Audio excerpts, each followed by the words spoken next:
the seasons. Cover me with your hand and lead me in your righteousness, and I look to you, and I wait on you. I'll sing to you, Lord, a hymn of love for your faithfulness to me. And I'm carried in everlasting arms. You'll never let me go through it all.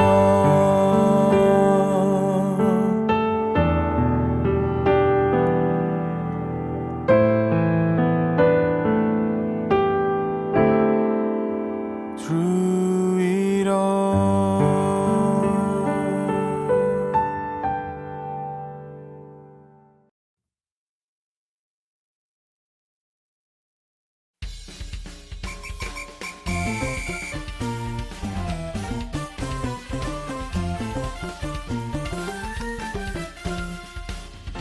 Kau telah ubahkan ratapanku kini menjadi tarian. Ku kan bersuka nyanyikan kidung pujian. Kau telah ubahkan ratapanku kini menjadi tarian. Ku kan bersuka nyanyikan kidung pujian.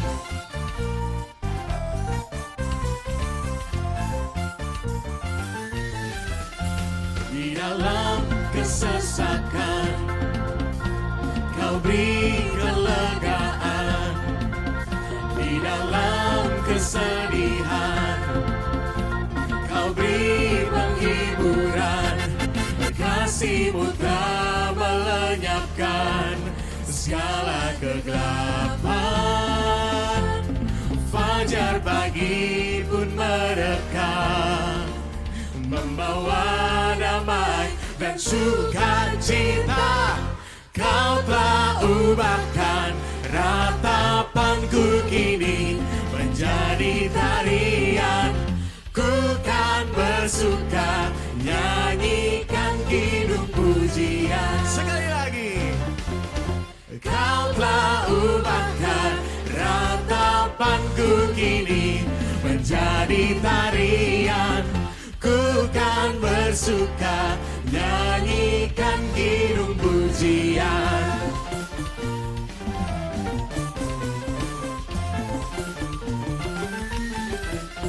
Di dalam kesesakan Dia yang beri kelegaan. Kau beri kelegaan. Di dalam kesedihan Dia beri penghiburan. Kau beri penghiburan. Kasih-Mu telah melenyapkan segala kegelapan. Fajar pagi pun merekah, membawa damai dan sukacita. Katakan, Kau telah ubahkan ratapanku kini menjadi tarian. Ku kan bersuka nyanyikan kidung pujian. Kau telah ubahkan ratapanku kini menjadi tarian. Ku kan bersuka nyanyikan kidung pujian. Amarah-Mu hanya sekejap saja, namun kemurahan-Mu dalam hidupku sepanjang masa. Kau telah ubahkan ratapanku kini menjadi tarian. Ku kan bersuka nyanyikan hidup sekali lagi. Kau telah ubahkan ratapanku kini menjadi tarian. Ku kan bersuka nyanyikan kidung pujian.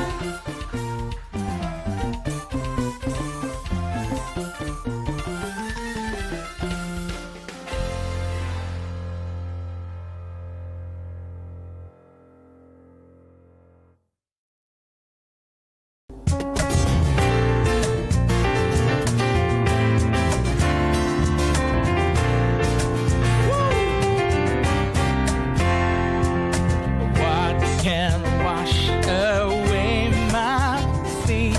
Nothing but the blood of Jesus. What can make me whole again? Nothing but the blood of Jesus. Oh, precious is the flow that makes me white as snow. No other found I know. Nothing but the blood of Jesus. Hey!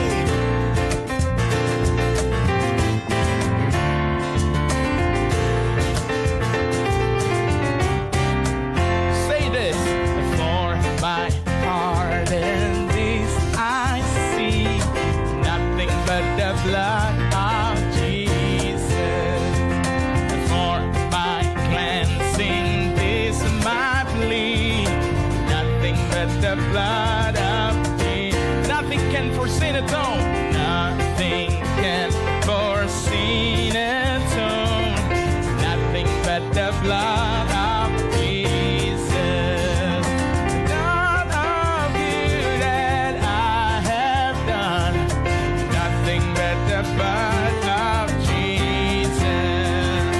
Oh, precious is the blood that makes me white as snow.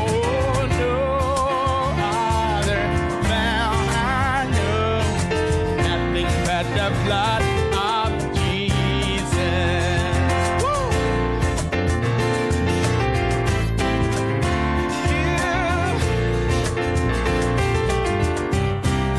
Say this. This is all my hope and peace. Nothing but the blood of Jesus. This is all my righteousness. Nothing but the blood of Jesus. Glory, glory, glory. This I sing. Nothing but the blood of Jesus. All my life my cry shall be saved. Nothing but the blood of Jesus. Oh, precious is the flow that makes me white as snow. No whiter found I know. Nothing but the blood of Jesus. Oh, precious. Oh, precious is the flow that makes me white as snow. No other found I know. Everybody say, nothing but the blood of Jesus. Nothing, nothing but the blood of Jesus. One more time, say, nothing but the blood of Jesus. Hallelujah, hallelujah. Praise the Lord.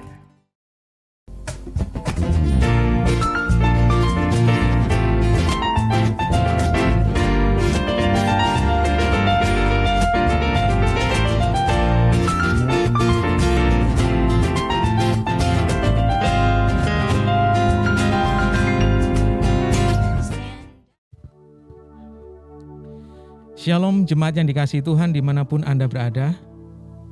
Puji syukur karena kita memiliki waktu dan kesempatan untuk memuji dan memuliakan nama Tuhan. Saya mengundang jemaat sekalian bangkit berdiri. Marilah kita siapkan hati kita di dalam waktu teduh di hadapan Tuhan, dalam doa pribadi kita sebelum kita menyembah Dia.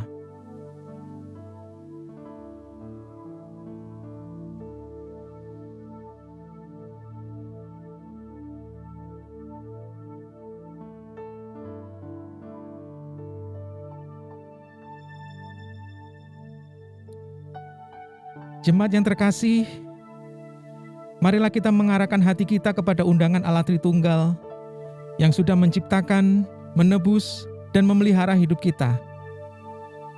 Marilah kita menyembah Dia dengan sebuah keyakinan bahwa pertolongan kita ialah datang dari Allah pencipta langit dan bumi. Dia adalah Tuhan yang tidak pernah meninggalkan pekerjaan tangannya buat kita. Kiranya turun atas kita berkat dan damai sejahtera yang menyempurnakan ibadah kita yang dibuka di dalam nama Allah Bapa, Putra, dan Roh Kudus. Amin.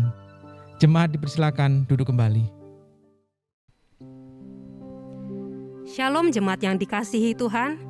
Mari pada saat ini kita datang menyembah Tuhan. Masuklah, marilah kita sujud menyembah, berlutut di hadapan Tuhan yang menjadikan kita.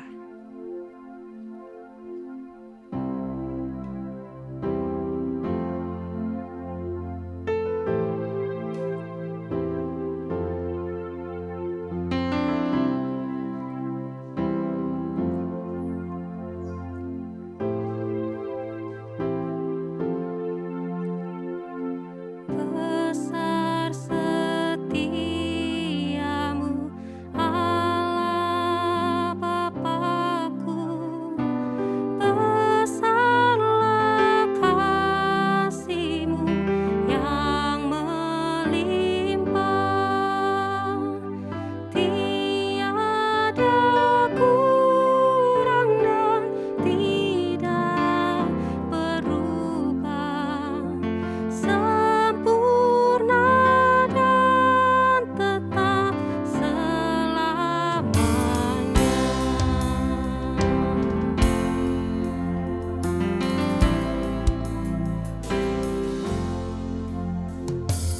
Musim pun berganti, musim apapun. Hari pun berganti, hari baru. Alam semesta dan semua ciptaan-Mu menyaksikan kasih setia-Mu. Besar setiamu, besar setiamu. Tiap pagi berikan rahmat baru. Segala yang ku perlu Kau sediakan. Besar setiamu kepadaku.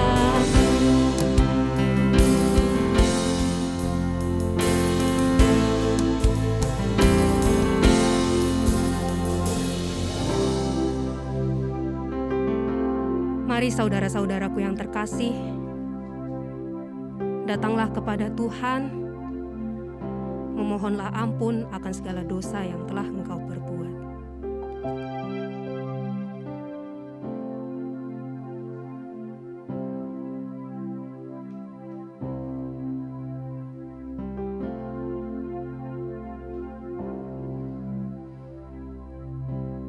Ia menyelamatkan kita bukan karena kita sudah melakukan sesuatu yang baik, melainkan karena Ia sendiri mengasihani kita.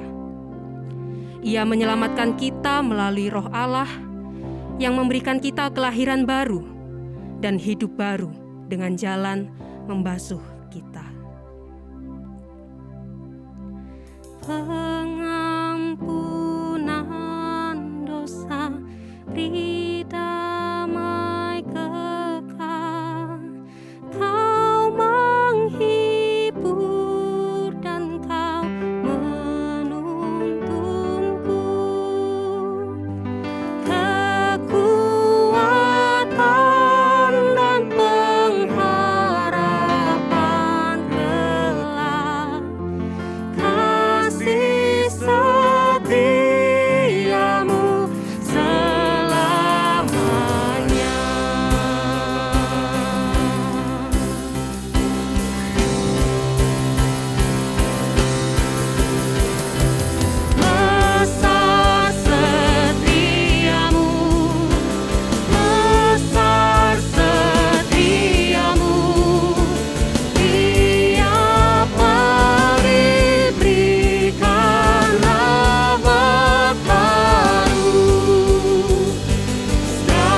Terima kasih Tuhan, Engkau adalah Allah yang sungguh setia kepada kami, meskipun seringkali kami tidak setia kepadamu.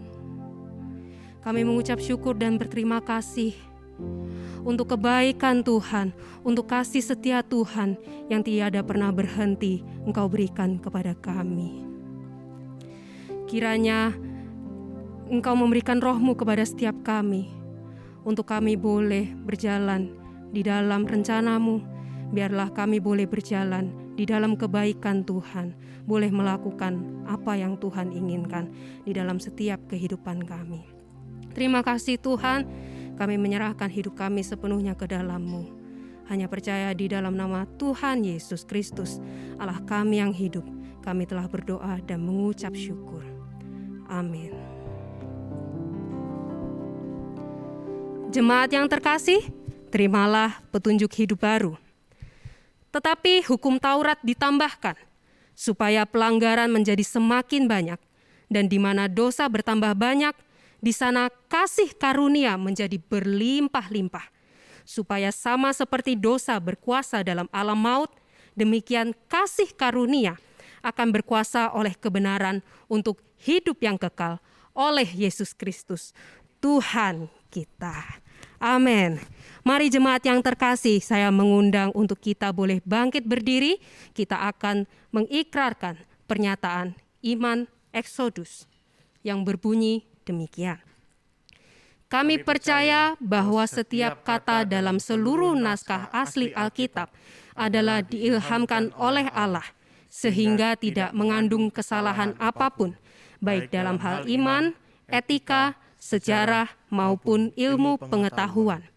Karena diilhamkan oleh Allah, Alkitab merupakan standar kebenaran dan otoritas tertinggi dalam seluruh aspek hidup orang percaya, baik dalam hal doktrin maupun praktek hidup.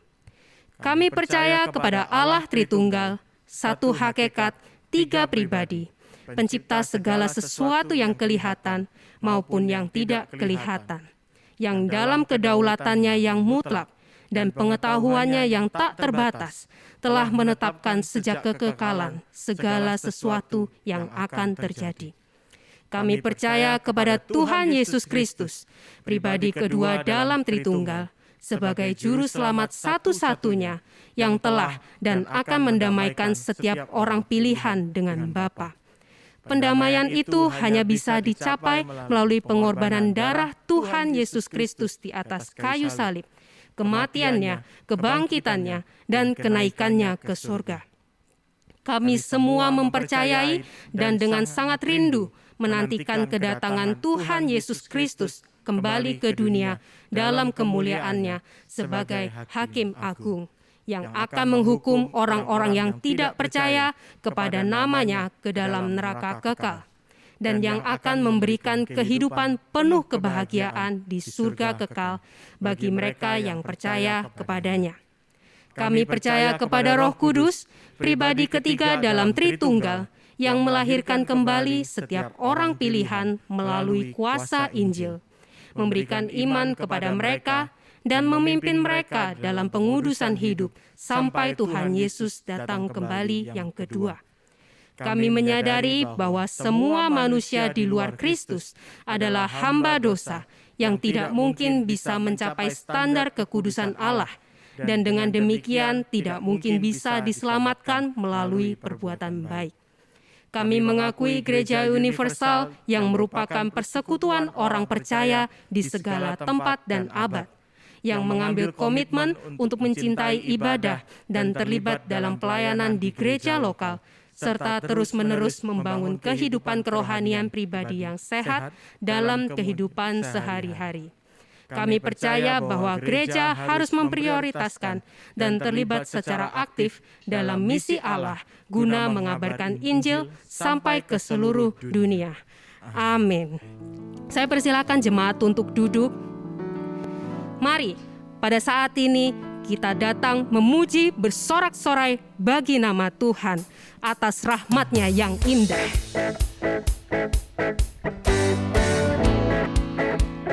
Rahmat Yesus yang indah, rahmat Yesus Yesus yang indah, hapuskan dosaku. Tak dapat kulukiskan dengan pujianku.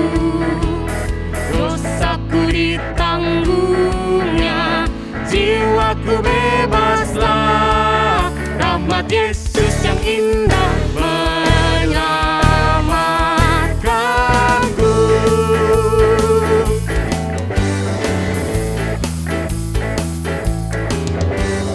Rahmat Yesus yang indah pada yang tersesat. Siapa yang mau percaya dapat keselamatan. Belenggu dipatahkannya dan beri kelepasan. Rahmat Yesus yang indah menyelamatkanku. Indah, mulia, rahmat-Mu bagiku. Sepanjang hidup ku puji nama-Mu.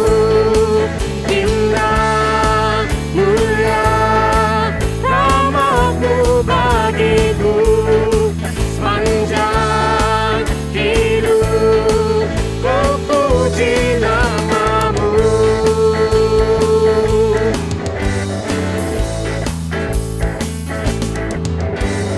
Rahmat Yesus yang indah pada yang berdosa. Bersandarkan kuasa-Nya, ku jadi milik-Nya. Ku diberi sentosa-Nya dan berkat yang kekal. Rahmat Yesus yang indah menyelamatkanku. Indah, mulia, rahmat-Mu bagiku. Sepanjang hidup ku puji nama-Mu. Indah, mulia, rahmat-Mu bagiku. Sepanjang hidup ku puji nama-Mu. Indah, mulia, rahmat-Mu bagiku. Sepanjang hidup ku puji nama-Mu.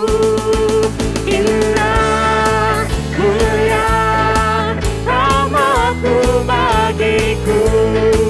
Sepanjang hidup ku puji nama-Mu. Ku puji nama-Mu. Ku puji nama-Mu.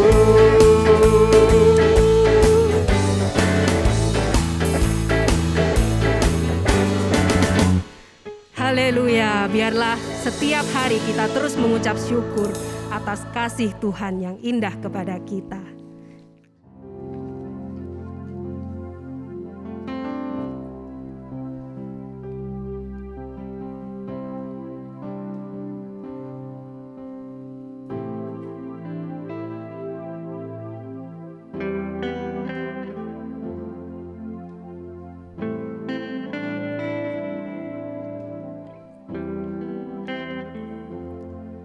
Lord, forgive us for our pride when our faith becomes assumed. Dressed in righteous deeds to hide all the stains below. We have judged your sons and daughters for the sin that is our own. May we now forgive each other and lay down our stones. Forgiven, forgiven, through the blood of Christ we are forgiven. Lord, forgive us for our love of the things we wish to own. We forsake the feast of God for all the crumbs below. Though you made us sons and daughters, we do not the world bestow. May we find our greatest treasure is in you alone. Forgiven, forgiven, through the blood of Christ we are forgiven. Forgiven, forgiven, through the blood of Christ we are forgiven.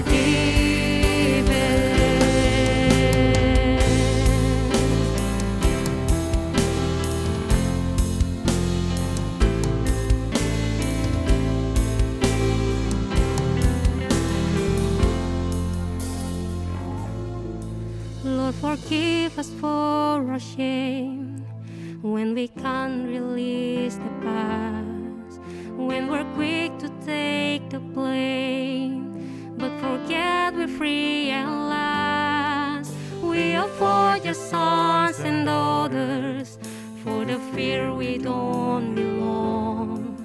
Give us eyes to see each other through your only Son.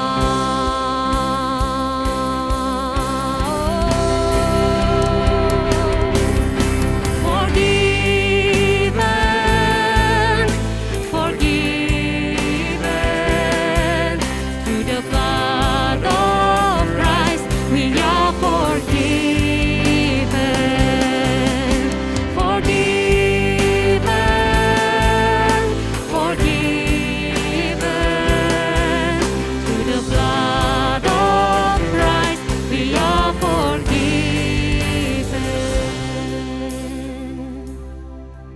Through the blood of Christ we are forgiven.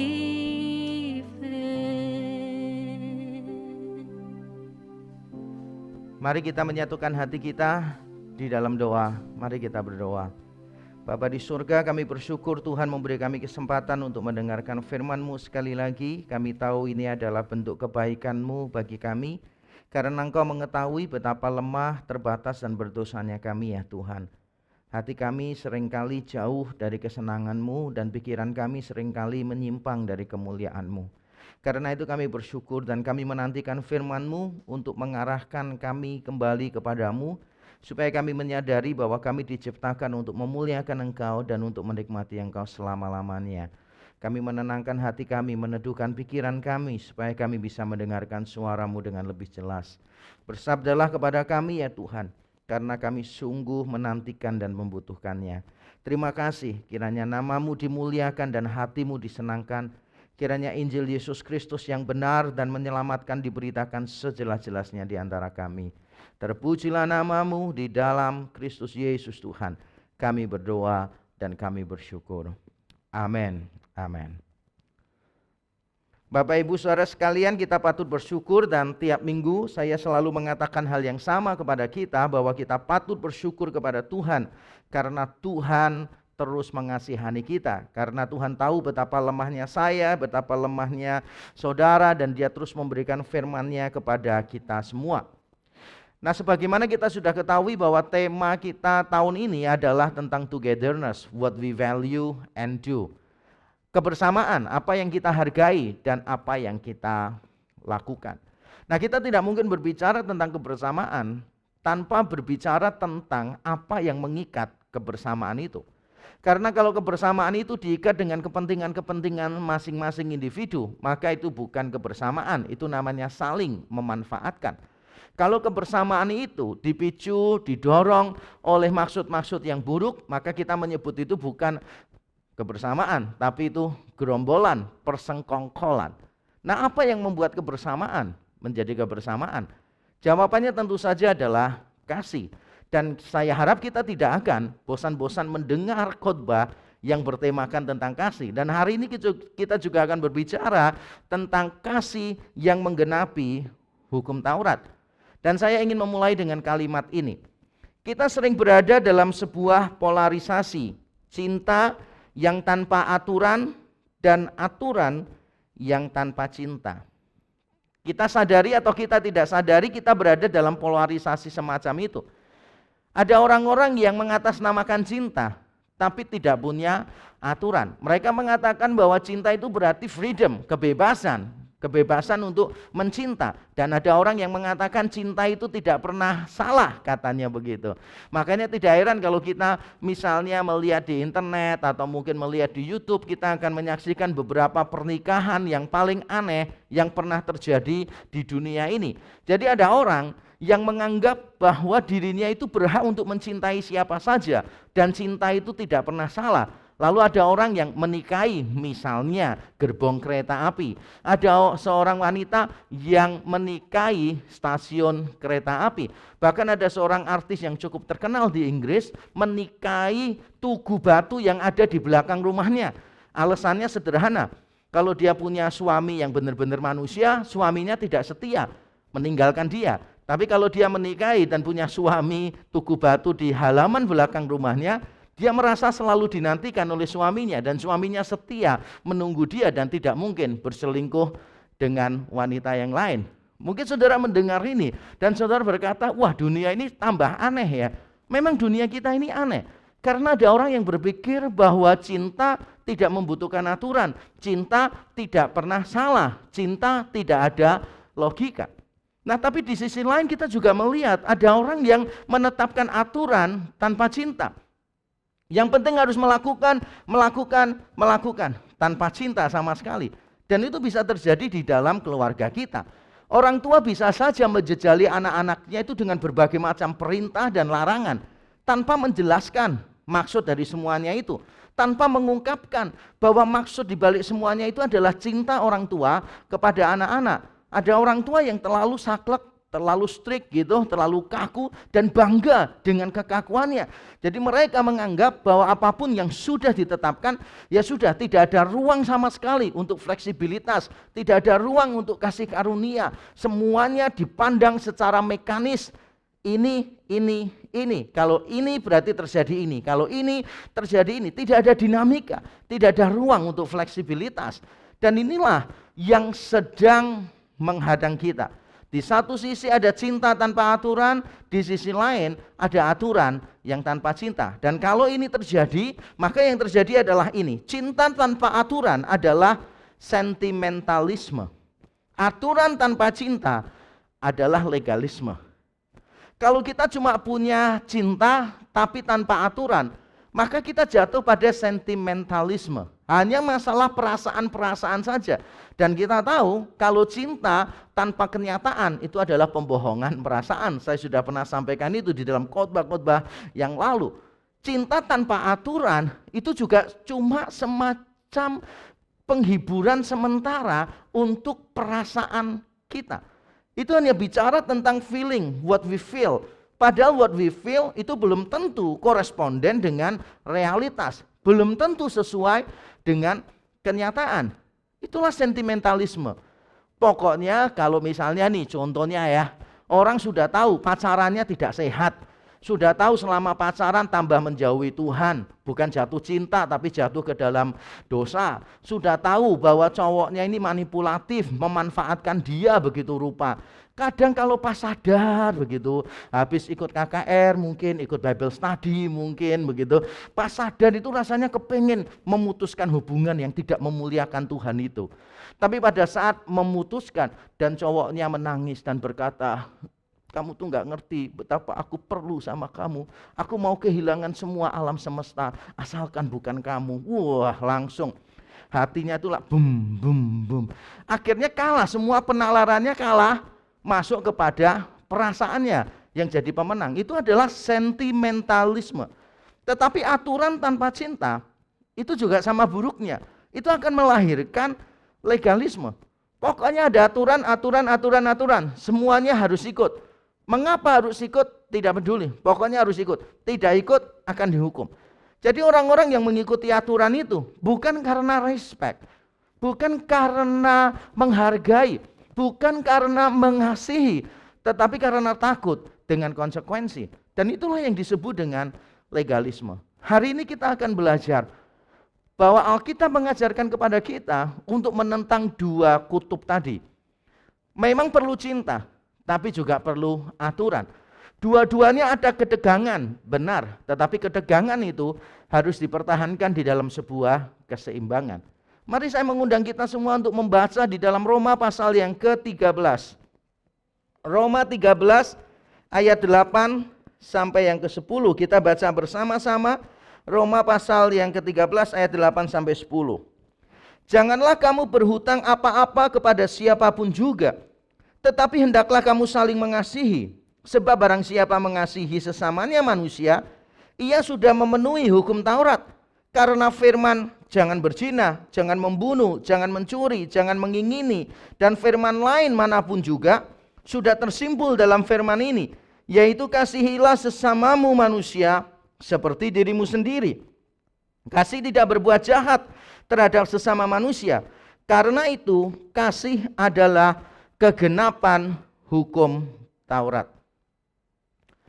Nah, saudara, saya tidak tahu seberapa sering saudara membaca bagian ini dan seberapa akrab saudara dengan bagian ini. Tapi bagian ini menurut saya adalah bagian yang sangat penting sekali untuk kita pelajari. Tapi sayangnya memang di dalam bagian ini ada hal yang diperdebatkan oleh para sarjana. Terutama yang diperdebatkan adalah sebetulnya mengasihi sesama di sini mencakup siapa saja. Apakah cuma orang-orang Kristen saja, sesama orang Kristen, ataukah ini mencakup semua orang? Nah, kalau saudara tidak membaca teks ini, saudara pasti akan menganggap, ya pasti semua orang lah. Orang Kristen kan harus mengasihi semua orang. Benar sekali, karena Roma 12 juga mengajarkan itu. Kita mengasihi musuh-musuh kita mengasihi semua orang. Tapi pertanyaan saya adalah di dalam teks yang baru kita baca, sebetulnya fokus Paulus terletak pada kasih di antara sesama orang percaya atau kasih untuk semua orang. Kalau kita membaca dengan teliti, maka kita akan menemukan bahwa yang terutama perintah ini memang untuk mengasihi di antara orang-orang Kristen. Tapi kalau saya mengatakan yang terutama, itu berarti bukan cuma itu. Cakupan perintah ini terutama untuk orang Kristen, tetapi tidak terbatas pada orang Kristen. Dan saya akan memberikan beberapa argumen dari teks yang kita baca tadi.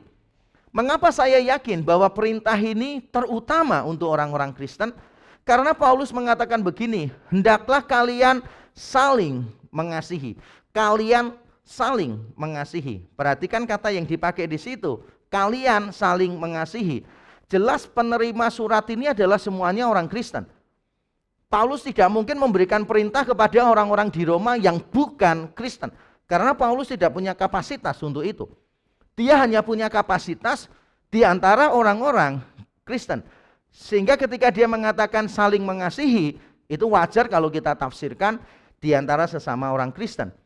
Lagi pula kalau kita melihat kata saling mengasihi di dalam seluruh perjanjian baru, maka kita akan menemukan sebagian besar di antaranya memang merujuk kepada kasih di antara orang Kristen. Hampir semuanya seperti itu. Alasan yang lain mengapa saya yakin ini terutama untuk orang Kristen adalah karena ada rujukan tentang Taurat. Tadi kita sudah melihat rujukan tentang Taurat, dikutip Taurat, kata Taurat muncul beberapa kali. Nah, kalau kita mengasumsikan ini untuk orang-orang non-Kristen, maka kita mungkin akan mengalami kesulitan. Bagaimana dengan orang-orang Roma yang bukan Kristen dan bukan Yahudi, yang tidak tahu tentang hukum Taurat? Otomatis perintah-perintah ini menjadi perintah-perintah yang asing bagi mereka. Kalau memang Paulus memberikan perintah untuk semua orang, mungkin Paulus akan menggunakan atau mengutip perintah-perintah yang lebih umum, yang sudah dipahami oleh semua orang, baik Kristen, baik Yahudi, maupun yang lain. Tetapi saya yakin walaupun bagian ini fokusnya kepada orang Kristen, tetapi tidak terbatas kepada orang Kristen. Mengapa saya yakin demikian? Karena di ayat yang ke-8a dikatakan demikian, janganlah kamu berhutang apa-apa kepada siapapun juga. Jadi ini konteksnya adalah kepada siapapun juga. Jadi bukan cuma kepada orang Kristen, tetapi kepada siapapun juga. Nah, dalam khotbah ini kita akan bertanya, mengapa kita harus saling mengasihi? Mengapa kita harus saling mengasihi terutama kepada sesama orang Kristen dan juga semua orang, tidak terkecuali. Mengapa kita harus saling mengasihi? Nah, saudara, ada 3 alasan mengapa kita harus saling mengasihi. Yang pertama adalah karena kasih hutang kepada sesama. Karena kasih adalah hutang kepada sesama. Saya bacakan ulang ayat 8a. Janganlah kamu berutang apa-apa kepada siapapun juga. Tetapi, atau dalam bahasa Yunani, kecuali. Janganlah kamu berhutang apa-apa kepada siapapun juga, kecuali hendaklah kamu saling mengasihi, atau secara hurufiah, kecuali untuk saling mengasihi. Saya bacakan ulang. Janganlah kamu berhutang apa-apa kepada siapapun juga, kecuali untuk saling mengasihi. Mengapa kita harus mengasihi? Ya karena Paulus mengatakan tadi di ayat yang kita sudah baca, ayat 8a, karena kasih itu adalah hutang kepada sesama. Janganlah kamu berhutang apa-apa kepada siapapun juga, kecuali untuk saling mengasihi. Nah, saya ingin memberikan beberapa klarifikasi supaya kita tidak salah paham, karena saya lihat beberapa orang Kristen termasuk beberapa hamba Tuhan salah paham dengan ayat ini. Ayat ini tidak melarang orang berhutang. Jadi ini klarifikasi yang kita perlu pahami. Ayat ini tidak boleh dijadikan alasan untuk berkata jangan berhutang. Orang Kristen tidak boleh berhutang. Saya yakin itu adalah penafsiran yang keliru. Kenapa keliru? Karena kita harus membaca ayat 8 ini di dalam konteks ayat yang ke-7. Dan mari kita melihat bersama-sama. Ayat yang ke-7 dikatakan demikian. Bayarlah kepada semua orang apa yang harus kamu bayar. Apa yang harus kamu bayar itu adalah hutang. Opheile. Jadi ini Paulus bicara tentang hutang. Bayarlah kepada semua orang apa yang harus kamu bayar. Dengan kata lain, sebetulnya berhutang tidak salah, pada dirinya sendiri tidak salah. Motivasinya yang bisa membuat hutang itu salah atau tidak salah. Alkitab sendiri mencatat bahwa kalau kita berbuat baik kepada orang-orang miskin, maka kita telah memiutangi Tuhan. Terlepas dari bagaimana kita menafsirkan ayat ini secara hurufiah atau figuratif, tetap artinya berhutang itu tidak salah pada dirinya sendiri. Alkitab juga mencatat bahwa kalau ada orang miskin berhutang kepada orang kaya, umat Israel, maka harus diberi hutang. Tapi tidak boleh ditambahin bunga kalau orang itu adalah orang yang miskin. Fakta bahwa ada aturan tentang pinjam-meminjam berarti berhutang pada dirinya tidak salah. Yang salah mungkin adalah motivasinya. Kalau saudara berhutang bukan untuk hal-hal yang kebutuhan pokok, bukan untuk hal-hal yang membuat saudara itu bisa survive di dalam hidup. Saudara berhutang bukan untuk rumah misalnya, berhutang bukan untuk makan misalnya, tapi berhutang untuk handphone yang lebih bagus, berhutang untuk mengejar level hidup tertentu. Maka saudara perlu mempertanyakan hatimu, motivasimu apa. Jadi bukan hutangnya, tapi motivasinya seperti apa. Jangan sampai kita berhutang untuk sesuatu dan itu mencekik leher kita luar biasa sehingga kita kehilangan damai sejahtera, kita tidak bisa memberi untuk orang lain, kita tidak bisa berpartisipasi di dalam pelayanan. Saya lihat beberapa orang terjebak pada hal-hal yang semacam itu. Tapi kalau kita mau berhutang, kredit di bank tanpa mencekik leher kita masih bisa menjadi berkat bagi banyak orang. Bagi saya itu adalah hal yang biasa, tidak perlu disalahkan. Nah, yang salah berikutnya mungkin adalah kalau saudara berhutang dan saudara tidak bayar. Dan ini pasti salah. Berhutang dan tidak bayar. Itu maksud Paulus di sini. Janganlah kamu berhutang kepada siapapun juga. Itu maksudnya cepat-cepat bayar. Bayarlah kepada semua orang. Apa yang harus kamu bayar? Beberapa kali saya mendengar ada orang yang berhutang kepada orang lain hanya untuk memenuhi gaya hidupnya. Yang ironis adalah, ini aneh sekali, orang berhutang kepada orang lain, padahal yang dihutangi ini yang kepadanya dia minta hutang, ini bukan orang yang kaya raya juga, orang ya lumayan lah begitu. Dia hutang kepada si B, nah si A ini yang punya hutang kepada si B, malah gaya hidupnya lebih tinggi daripada si B. Si A bisa beli baju yang bagus, luar biasa, tampil di medsos, luar biasa, liburan ke luar pulau, ke luar kota, tanpa membayar hutangnya lebih dulu kepada si B. Dan ini adalah karakter yang jelek dari orang Kristen. Kita tidak boleh menunda-nunda untuk membayar hutang kita. Kalau kita tidak bisa membayar, kita harus proaktif memberitahu orang itu, minta maaf, minta keringanan, waktu atau jumlah, atau saudara janji kapan bisa memberikan. Jangan sampai ditagih oleh orang, sangat memalukan. Saudara sudah berhutang untuk alasan yang salah, setelah itu saudara tidak mau membayar kepada orang lain. Itu maksud Paulus di sini. Dan ini saya mau buat klarifikasinya supaya kita semua bisa memahami. Nah, klarifikasi yang lain yang saya ingin berikan berkaitan dengan ayat ini adalah hutang yang tidak terbayar itu bukan hanya kasih kepada sesama.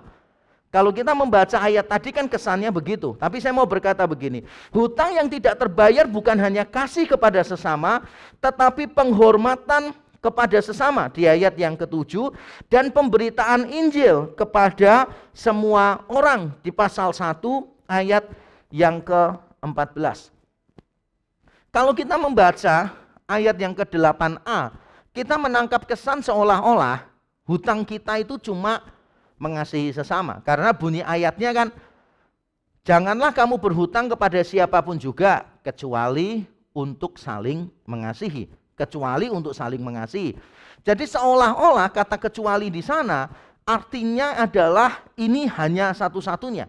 Menurut saya maksud Paulus bukan seperti itu.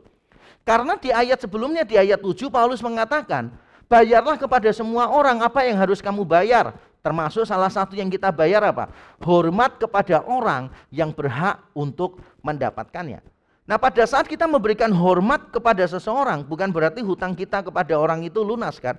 Tetap kita harus menghormati orang itu di waktu-waktu kemudian. Memberikan penghormatan kepada orang lain, kepada orang tua misalnya, itu adalah hutang kita yang tidak bisa terbayar. Kita tidak mungkin cuma menghormati dalam 1 tahun. Karena kita harus menghormati seumur hidup orang tua kita. Paulus di pasal 1 ayat 14 mengatakan aku berhutang kepada semua orang. Orang-orang Yahudi, orang-orang Yunani, terpelajar dan tidak terpelajar. Hutang apa? Hutang untuk memberitakan Injil. Jadi ketika kita bicara tentang hutang di sini, di pasal 13 ayat yang ke-8a, jangan kita membatasi hutang kita hanya pada masalah mengasihi sesama. Tapi mengapa Paulus kalimatnya seolah-olah begitu? Janganlah berhutang kepada siapapun juga kecuali untuk saling mengasihi. Bahasa Indonesia menerjemahkannya tapi dalam bahasa Yunaninya kecuali untuk saling mengasihi. Justru di situ ayat ini begitu menarik untuk saya. Kenapa? Karena Paulus seolah-olah mau memberitahu kita bahwa kasih kepada sesama itu bukan hanya sebuah perintah, tetapi dasar untuk semua perintah. Atau sebuah hutang yang melandasi hutang-hutang yang lain. Sebuah hutang yang melandasi hutang-hutang yang lain. Nanti kita akan lihat bagaimana Paulus menjelaskan. Memang dasar dari segala perintah adalah kasih. Tidak heran di ayat 8a ketika Paulus mengatakan, jangan kamu berhutang kepada siapapun kecuali untuk saling mengasihi. Paulus tidak melihat saling mengasihi hanya sebagai sebuah perintah. Memang benar itu sebuah perintah, tapi bukan cuma itu. Paulus melihatnya sebagai landasan bagi perintah-perintah yang lain. Apa maksudnya? Maksudnya adalah begini saudara, ketika kita membayar hutang penghormatan kepada orang lain misalnya, kita menghormati orang tua, menghormati guru, menghormati pimpinan kita melakukannya juga karena kasih. Jadi kita berhutang penghormatan kepada mereka karena kita sadar kita berhutang kasih kepada mereka. Ketika kita menghormati Alasannya bukan karena kita takut kena konsekuensi. Kita menghormati karena kita mengasihi. Jadi hutang kasih ini melandasi hutang-hutang kita yang lain. Kita berhutang untuk memberitakan Injil kepada semua orang. Mengapa kita berhutang? Ya karena kita berhutang kasih kepada mereka. Ketika kita memberitakan Injil, itu karena kita mengasihi mereka. Jangan sampai dorongan kita adalah ya karena mereka itu salah. Mereka perlu memegang pandangan yang benar. Kalau dorongannya cuma semacam itu, maka kita tidak mengasihi mereka pada saat kita memberitakan Injil kepada mereka. Jadi kita harus paham benar-benar hutang kasih kepada sesama ini melandasi hutang kita yang lain. Tapi bagaimana kita bisa berhutang?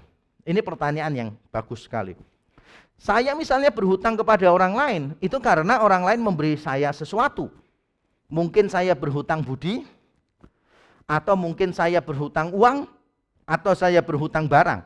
Kalau orang lain memberi sesuatu kepada saya, maka saya berhutang kepada orang itu. Tapi kan persoalannya semua orang tidak memberi kepada saya.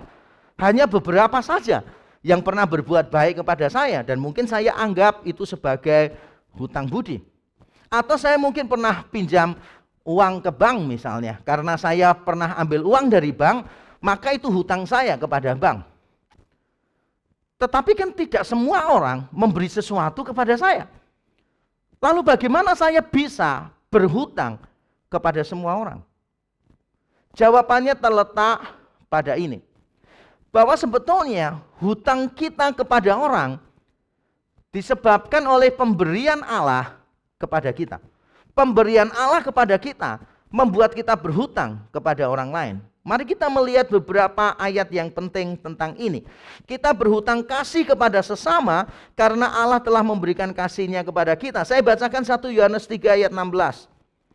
Demikianlah kita ketahui kasih Kristus, yaitu bahwa Ia telah menyerahkan nyawanya untuk kita. Jadi kita pun wajib, bahasa Yunaninya opheilo, berhutang, sesuatu yang harus kita lakukan, menyerahkan nyawa kita untuk saudara-saudara kita. 1 Yohanes 4 ayat 11 dikatakan demikian. Saudara-saudaraku yang kekasih, jikalau Allah sedemikian mengasihi kita, maka haruslah opheilo, kita juga saling mengasihi. Yohanes 2 kali menerangkan kepada kita, karena Allah begitu mengasihi kita, kasih-Nya itu tanpa syarat, tanpa minta balik. Tetapi kasih itu mendorong kita, memberi kewajiban kepada kita untuk mengasihi orang lain. Saya pernah memberikan hadiah untuk anak saya. Saya tidak tahu anak saya ingat atau tidak ingat. Saya ingat. Saya tidak tahu ini nyata atau tidak nyata. Enggak, ini pasti nyata ya. Jadi saya pernah memberikan kado kepada anak saya, tapi bentuknya begini. Oke, kamu papa kasih uang sekian, tapi tidak boleh dipakai semuanya buat kamu.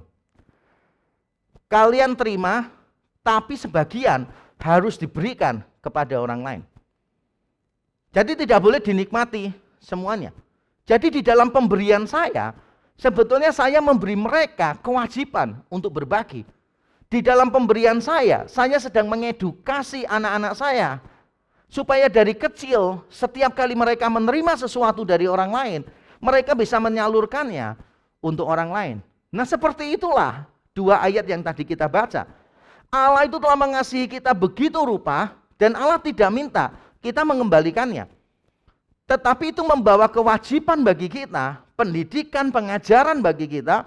Apapun yang kita terima dari Tuhan, sebagian kita salurkan untuk orang lain. Itu keharusan bagi kita. Nah beberapa orang berkata begini, saya berhutang kepada Tuhan. Ada beberapa orang bilang begitu. Berkali-kali saya mendengar orang berkata, wah saya ini berhutang kepada Tuhan. Tuhan telah mengasihi saya begitu rupa. Tapi coba kita pikirkan, apakah benar kita ini berhutang kepada Tuhan? Sebab kalau kita bilang kita berhutang kepada Tuhan, maka itu akan menimbulkan persoalan teologis yang cukup mendalam bagi kita. Ketika Allah memberikan sesuatu kepada kita, apakah Allah menuntut kita untuk mengembalikannya? Itu pertanyaan penting.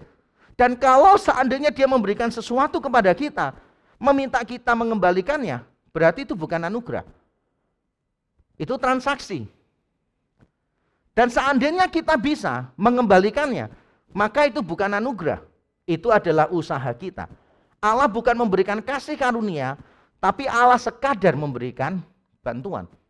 Maka saya yakin yang benar adalah seperti ini. Kasih Tuhan kepada kita bukanlah hutang kita kepadanya. Dia tidak minta dibayar. Dia tidak butuh dibayar. Kita tidak mampu membayar. Tuhan tidak minta kita membayar. Karena benar-benar itu keluar dari hatinya, itu karena kasih karunia-Nya kepada saya dan saudara. Dia tidak minta kita membayar. Seandainya dia minta kita membayar, pertanyaannya, apakah kita mampu untuk membayar? Jawabannya adalah tidak mampu. Sehingga saya yakin saudara, kita ini berhutang kepada orang lain. Bukan karena kita berhutang kepada Tuhan. Kita berhutang kepada orang lain. Karena Tuhan telah memberikan pemberiannya. Termasuk di dalam pemberian itu adalah kewajiban bagi kita. Itu alasan pertama mengapa kita harus saling mengasihi. Yaitu karena cinta adalah hutang kepada sesama. Kasih adalah hutang kita kepada sesama. Yang kedua alasannya adalah karena kasih adalah inti hukum Taurat. Ayat yang ke-9 saya bacakan. Ayat yang ke-9. Karena firman, jangan berzina, jangan membunuh, jangan mencuri, jangan mengingini, dan firman lain manapun juga sudah tersimpul, perhatikan kata tersimpul dalam firman ini, yaitu kasihilah sesamamu manusia seperti dirimu sendiri. Beberapa perintah yang disebutkan oleh Paulus di dalam bagian ini, itu hanya mengacu kepada perintah yang horizontal. Kita tahu 10 perintah Allah, perintah 1 sampai 4 itu tentang relasi vertikal kita dengan Allah. Jangan ada padamu Allah lain di hadapanku, jangan membuat patung atau gambar untuk disembah, jangan menyebut nama Tuhan dengan sia-sia, hormati dan kuduskan hari Sabat. Itu semuanya vertikal. Mulai perintah 5 sampai 10 itu mengatur relasi secara horizontal. Tapi Paulus tampaknya tidak sedang mengutip secara detail. Kalau kita perhatikan misalnya, tidak ada perintah hormatilah ayahmu dan ibumu yang dikutip Paulus di sini. Tidak ada. Tidak ada perintah jangan mengucapkan saksi dusta misalnya, juga tidak ada di bagian ini. Bahkan yang ada pun penjelasannya tidak terlalu detail. Misalnya, Paulus cuma mengutip perintah yang ke-10 dengan kalimat begini. Jangan mengingini. Jangan mengingini. Minggu yang lalu saya menonton sebuah khotbah bersama dengan istri saya. Di situ pendetanya menyebutkan, jangan mengingini istri sesamamu. Gitu. Lalu istri saya usil senggol saya dan dia bilang begini, "Pak, ingat tuh, jangan mengingini istri sesamamu." Gitu. Lalu sambil senyum saya jawab kepada dia, "Ya kalau gitu mengingini yang belum bersuami saja ya, berarti boleh begitu." Nah, istri saya kemudian tertawa, saya juga senyum-senyum sendiri, menyadari bahwa manusia sebetulnya selalu mencari kesempatan di dalam kesempitan. Makanya minggu ini ketika saya membaca kutipan Paulus tampaknya mengerti cara pikir saya. Tampaknya Paulus mendengarkan pembicaraan saya dengan istri saya. Makanya dia menuliskan begini, jangan mengingini. Berarti objeknya itu tidak terbatas. Jangan mengingini apapun juga yang bukan menjadi hak kita, yang bukan menjadi milik kita, jangan diingini. Dan Paulus juga sadar bahwa dia itu mengutipnya bukan detail.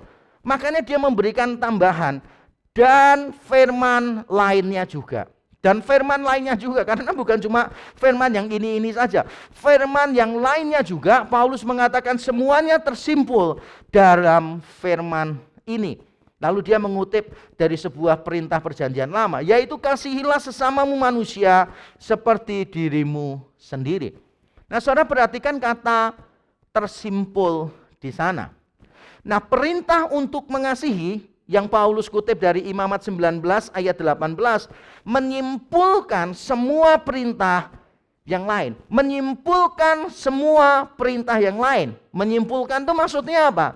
Menyimpulkan itu maksudnya adalah menyatukan. Kalau dalam tulisan Paulus di dalam Efesus 1 ayat 10, kata Yunani yang sama dipakai untuk menyatukan segala sesuatu di dalam Kristus.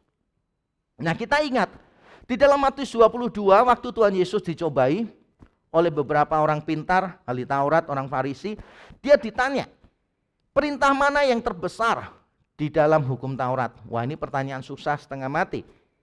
Karena kalau dijawab ada yang paling besar, nanti ada sebagian orang Yahudi yang protes.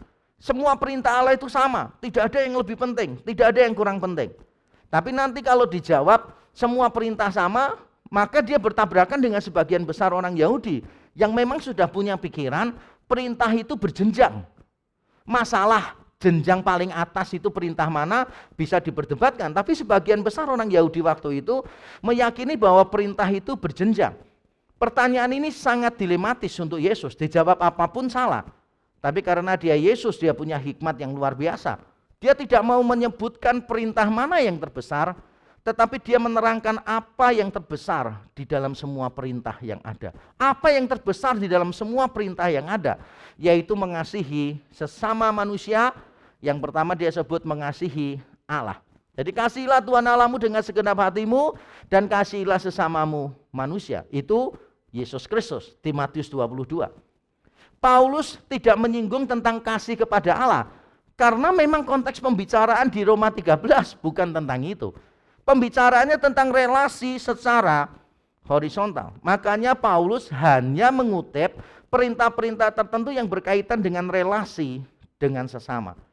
Dan Paulus menegaskan bahwa yang menyatukan semua perintah itu adalah kasih.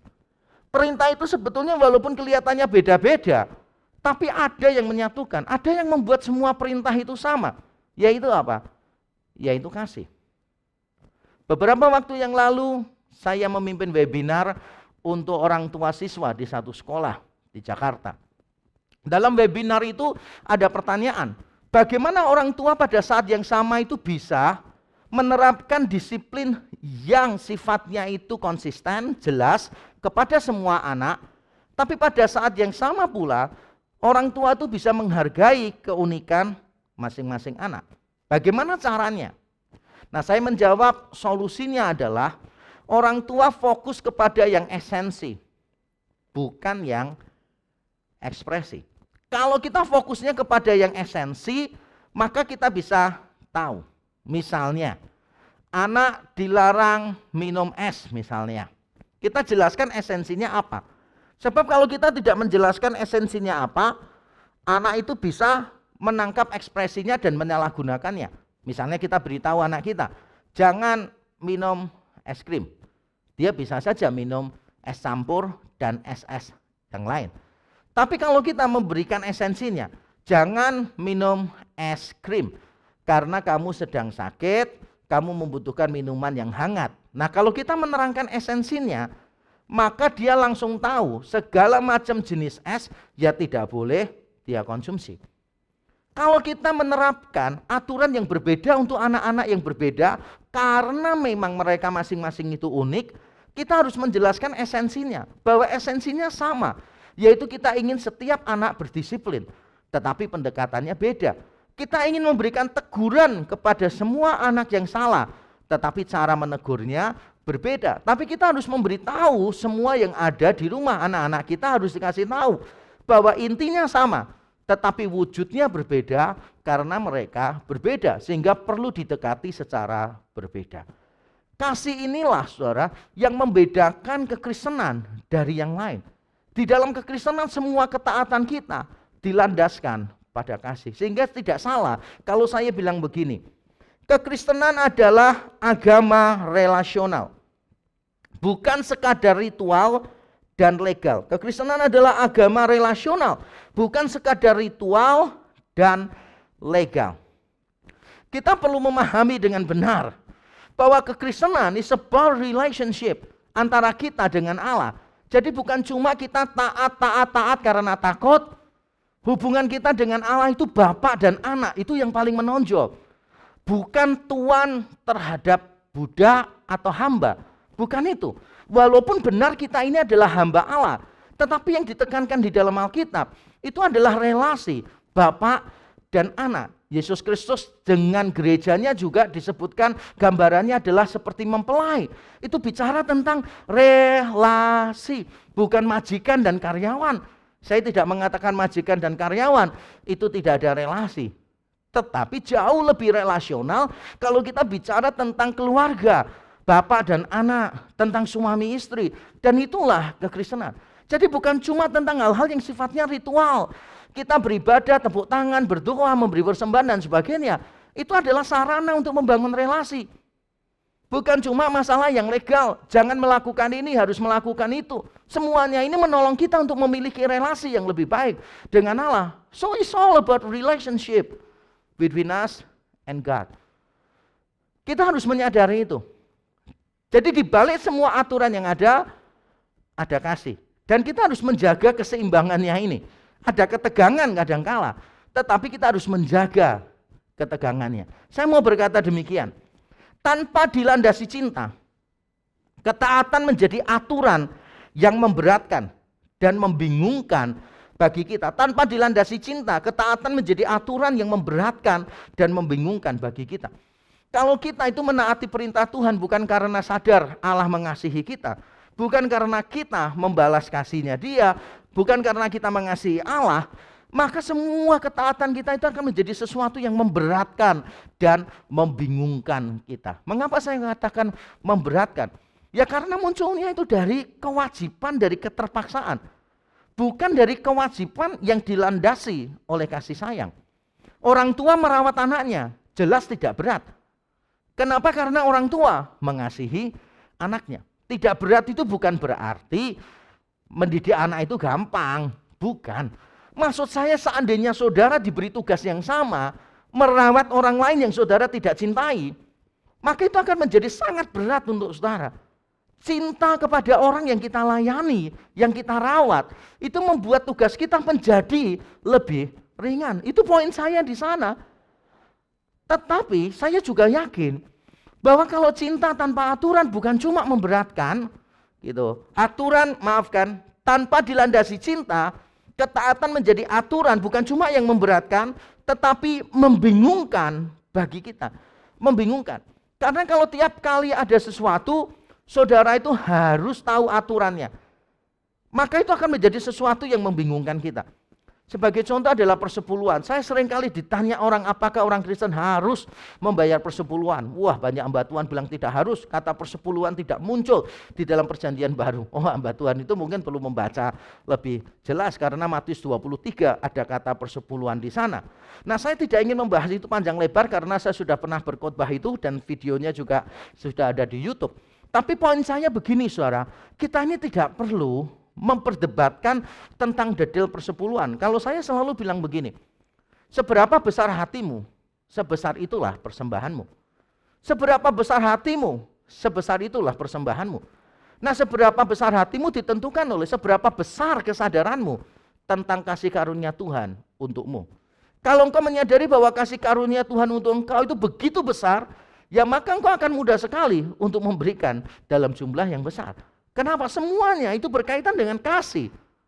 Ada orang tanya, Pak, persepuluhan itu dari omset atau dari income? Mesti tanya gitu. Nanti kalau omset atau profit. Nanti kalau ditanya misalnya begini, oh ya itu dari profit. Nanti ditanya lagi, profitnya itu yang kayak apa Pak ya? Sebab kalau saya hitung-hitungnya ada beberapa yang belum terhitung ini Pak. Misalnya, oh saya kalau ke kantor itu kan pakai bensin Pak ya, naik mobil Pak, itu belum saya hitung Pak, boleh nggak saya kurangi?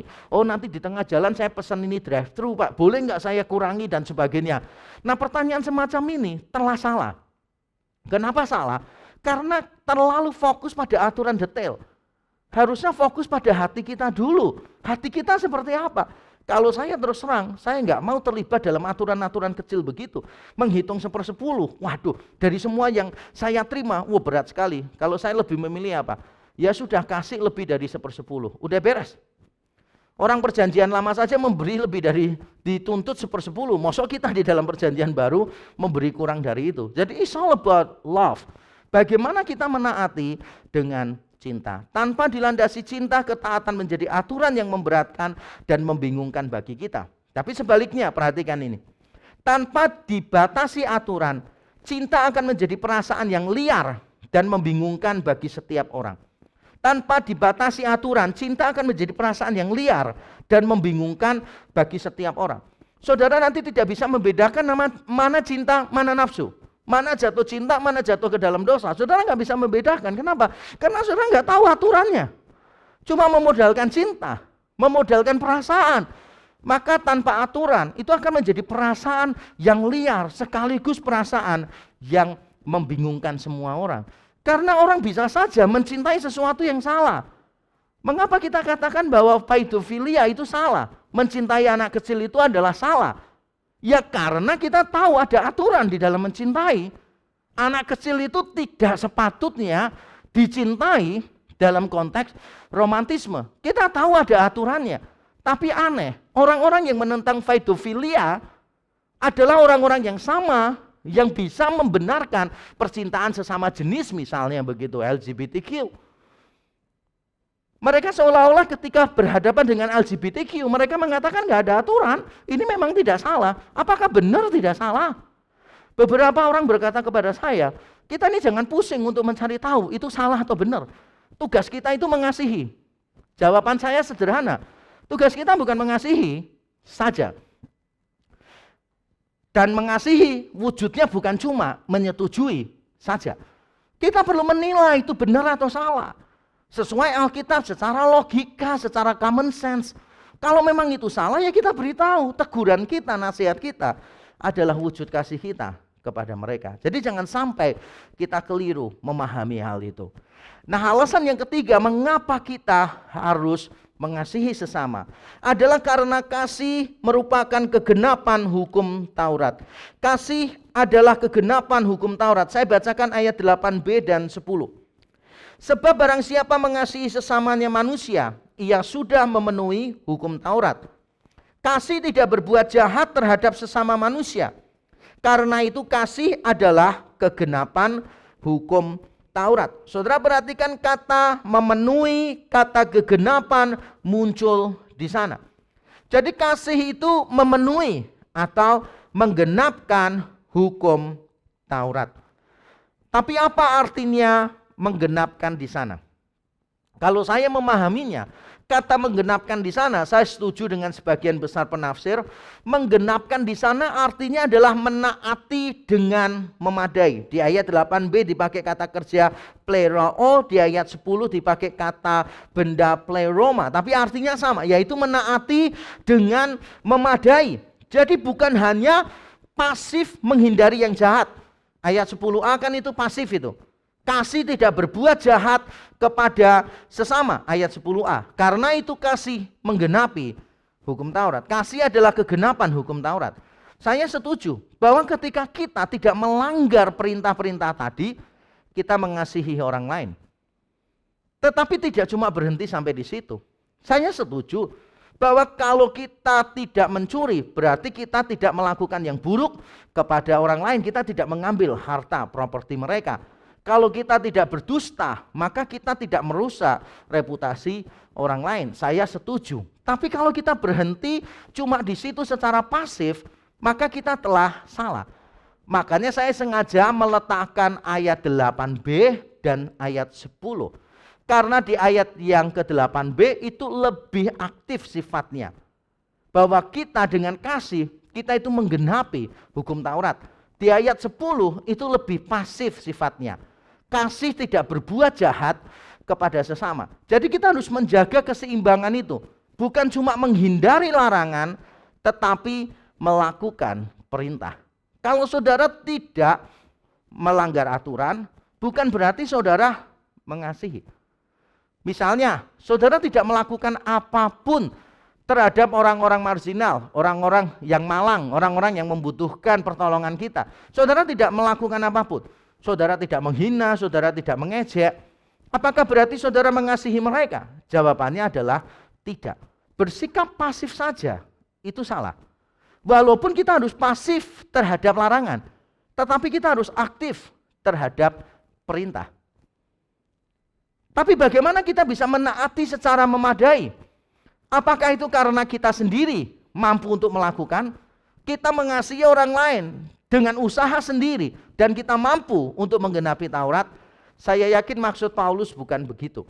Kita tidak boleh memisahkan Roma 13 tadi dengan apa yang sudah Paulus sampaikan di Roma pasal 8. Mari kita melihat Roma pasal 8, saya bacakan ayat 3 dan 4.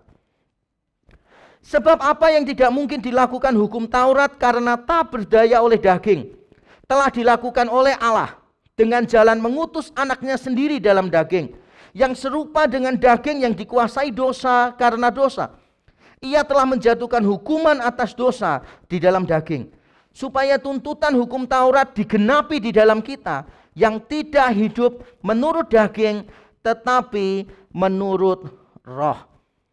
Jadi ketaatan kita secara memadai melalui kasih kita kepada sesama, itu bukan hasil usaha kita, tapi itu hasil karya dari Kristus dan Roh Kudus.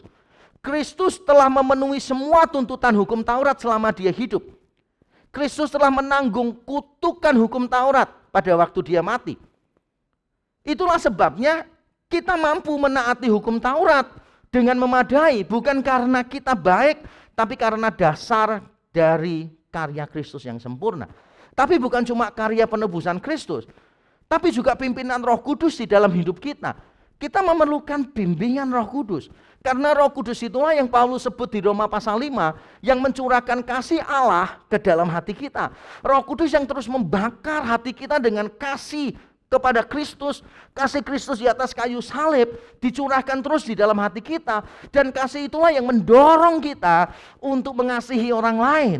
Roh Kudus mengingatkan kita tentang perintah-perintah Kristus, sehingga kita bisa didorong, dicondongkan kepada ketaatan.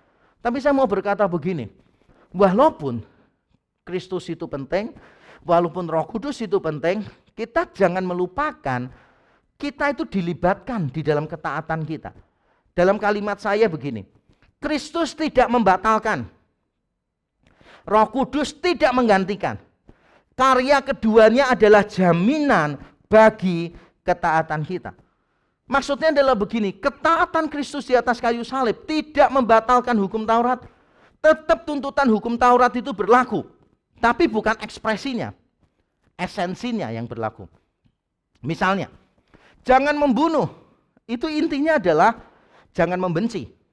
Mungkin kita tidak membunuh mengambil nyawa orang lain, tapi kalau kita membenci orang itu, ya sama saja, karena Tuhan melihat hati kan, bukan melihat perilaku kita. Kita sudah mendengarkan poin ini di dalam khotbah 2 minggu yang lalu. Kita perlu menyadari dengan baik, saudara, bahwa semua esensi hukum Taurat masih berlaku, walaupun ekspresinya sudah tidak berlaku. Misalnya kalau kita panen, tanah kita tahun ke-7 jangan dipakai, biarkan itu orang-orang miskin, orang asing yang memakai tanah kita. Ekspresinya tidak berlaku, tapi esensinya berlaku, yaitu kita harus memperhatikan orang-orang miskin. Di antara semua yang kita miliki, yang kita terima dari Tuhan, kita harus memberikan, menyisihkannya untuk mereka. Jadi semua esensi masih berlaku dan kita harus menaatinya. Tapi bukan ketaatan kita yang membuat kita diselamatkan. Saya harus garis bawahi itu. Bukan ketaatan kita yang membuat kita dibenarkan di hadapan Tuhan. Adalah ketaatan Kristus, adalah kebenaran Kristus yang membuat kita diselamatkan, dibenarkan di hadapan Tuhan. Tapi kita menaatinya dengan dasar itu. Kita menaatinya dengan pimpinan Roh Kudus. Kristus tidak membatalkan, Roh Kudus tidak menggantikan. Roh Kudus tidak berkata, oke, kamu pasif saja, biar aku yang melakukan. Tidak. Kita juga harus take action. Antara kasih dan aturan, ini penting untuk kita jaga keseimbangannya. Antara kepasifan dan keaktifan kita juga kita perlu jaga keseimbangannya. Nah, saya ingin menutup khotbah ini dengan sebuah kalimat. Kasih tanpa tindakan nyata adalah romantisme yang tidak berguna. Kasih tanpa tindakan nyata adalah romantisme yang tidak berguna. Tidak peduli saudara seromantis apa mengungkapkan kasihmu, tidak peduli saudara sesering apa mengucapkannya, Tidak peduli seberapa kreatif saudara mengekspresikannya, kalau tanpa tindakan nyata, itu hanyalah romantisme yang tidak ada gunanya. Kasih itu bukan cuma perasaan, tapi tindakan. Kalau saudara punya kasih, maka saudara akan bertindak sesuai dengan kasih itu. Kalau saudara selama ini tidak peduli dengan orang lain, maka saya yakin persoalannya bukan saudara tidak punya kesempatan.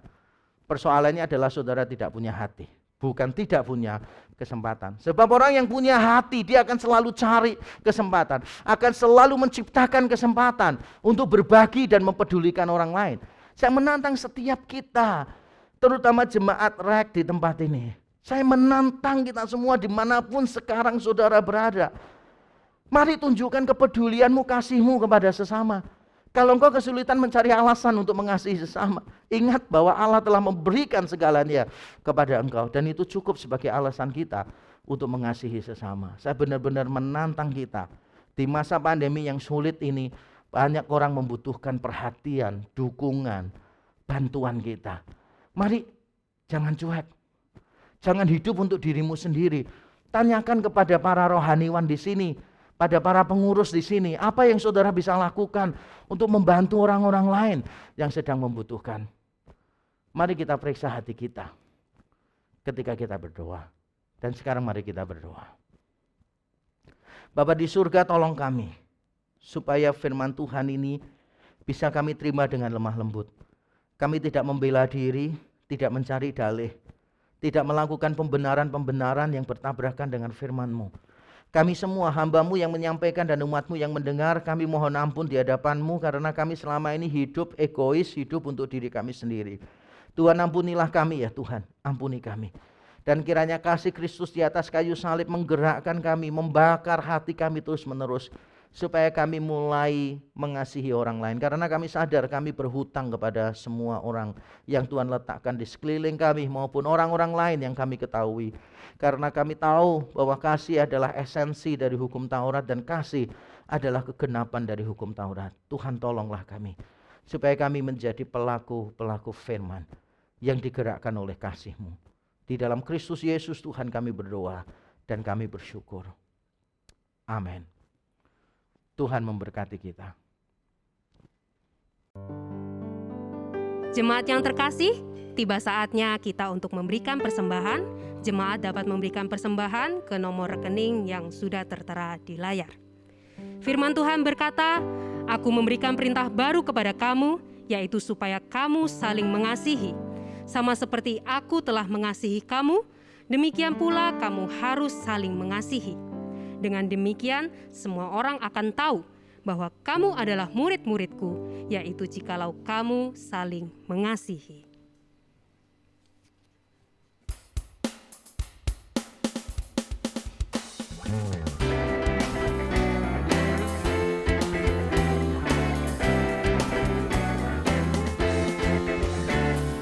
Kasih Tuhan Yesus tak berakhir, tiada kuasa yang memisahkanku, Dia menebusku korban diri, kini ku miliknya.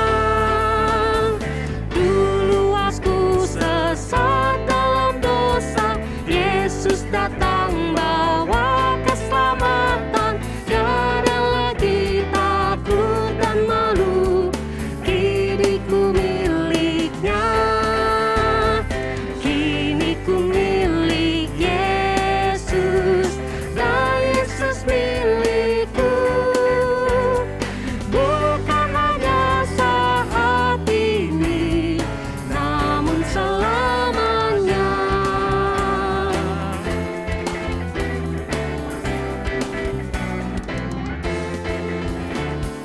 Hati senangku diselamatkannya, dahulu budak, kini ku bebas, Dia tebusku dengan darahnya, kini ku miliknya. Kini ku milik Yesus, dan Yesus milikku. Bukan hanya saat ini, namun selamanya.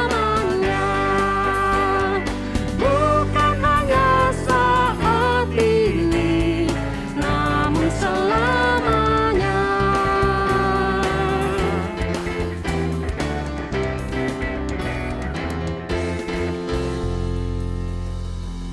Saya mengundang jemaat untuk bangkit berdiri. Mari kita berdoa untuk persembahan dan doa syafaat. Mari kita berdoa. Bapa di dalam surga, kembali kami mengucap syukur kalau pada hari ini kami boleh menikmati ibadah kepada Tuhan. Kami boleh kembali mendengarkan firman-Mu, kami boleh kembali lagi ditegur oleh firman Tuhan yang menguatkan kami dan terus meneguhkan kami di dalam kami menjalani kehidupan kami. Kami bersyukur kalau hari ini kami pun juga boleh memberikan persembahan. Kiranya kami berdoa, biarlah persembahan yang kami berikan ini boleh digunakan sebaik mungkin, boleh digunakan untuk kerajaan Tuhan, dan kami pun juga berdoa untuk setiap orang-orang yang akan mengelolanya. Biarlah Tuhan beri hikmat takut akan Tuhan supaya boleh mengelola persembahan ini dengan tanggung jawab dan dengan baik. Ya Tuhan, kami teringat akan beberapa daerah di Indonesia yang terkena bencana alam. Kiranya Tuhan, Engkau yang memberikan penghiburan, memberikan kekuatan, dan menyembuhkan segala ketakutan para korban bencana alam. Kiranya Tuhan yang memberikan hikmat kepada pemerintah di dalam mengatasi beberapa daerah yang terkena bencana alam. Biarlah setiap bantuan pun juga boleh diterima baik oleh para korban bencana. Kami berdoa untuk semua hamba Tuhan Rek. Kiranya Tuhan, Engkau yang memberikan hikmat, Engkau yang memberikan kekuatan, supaya setiap hamba Tuhan yang ada di Rek boleh mengembangkan talenta yang Tuhan berikan secara maksimal. Biarlah melalui setiap pelayanan dari hamba Tuhan di Rek, jemaat direk pun juga boleh semakin bertumbuh di dalam pengenalan akan Tuhan. Kami pun juga berdoa teringat akan radio yang gereja kami layani di Papua Barat. Kiranya boleh setiap program-program yang ada di radio di Papua Barat di Sorong Tuhan boleh disiarkan, dan setiap program-programnya boleh memberkati masyarakat yang ada di sana. Inilah doa kami. Kami alaskan di dalam nama Tuhan Yesus Kristus, Allah kami yang hidup. Kami telah berdoa dan mengucap syukur. Amin. Jemaat dipersilahkan untuk duduk, kita akan menyaksikan pengumuman.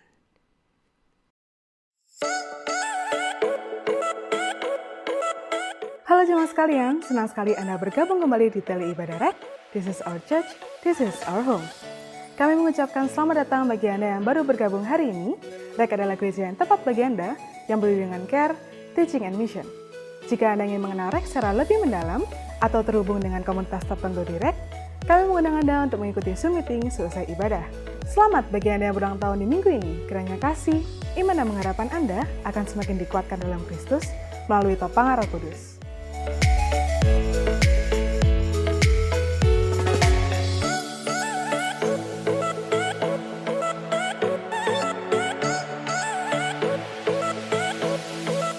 Mari luangkan waktu beberapa menit untuk mendoakan dan mengucapkan selamat kepada jemaat Rek yang akan berulang tahun di minggu depan. Nama-nama mereka adalah sebagai berikut.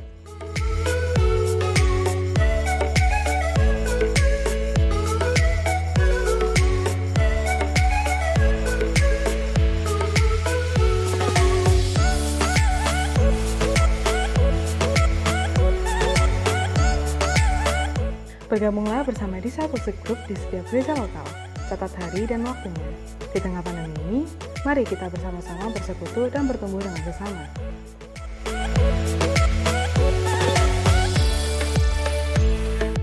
Halo teman-teman muda, ayo bergabung dalam persekutuan online remaja dan pemuda. Info link Zoom, silakan menghubungi kontak berikut ini.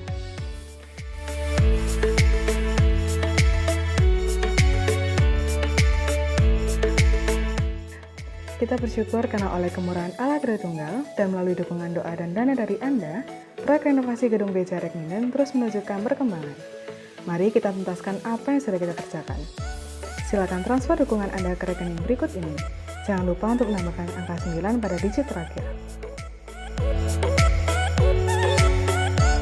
Akan dilaksanakan kelas katekisasi mulai bulan Februari via Zoom.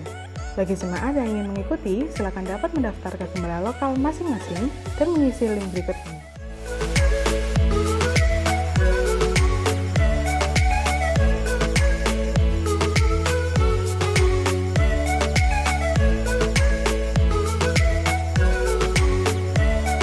Demikianlah informasi pada minggu ini. Stay safe, stay healthy. God bless you and see you next week.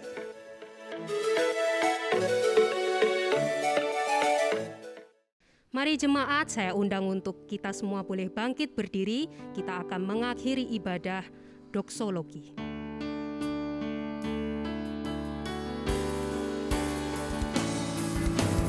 Puji ya Allah Bapa, Putra Roh Kudus Tritunggal, Allah mulia berkuasa. Puji Dia Raja segala raja.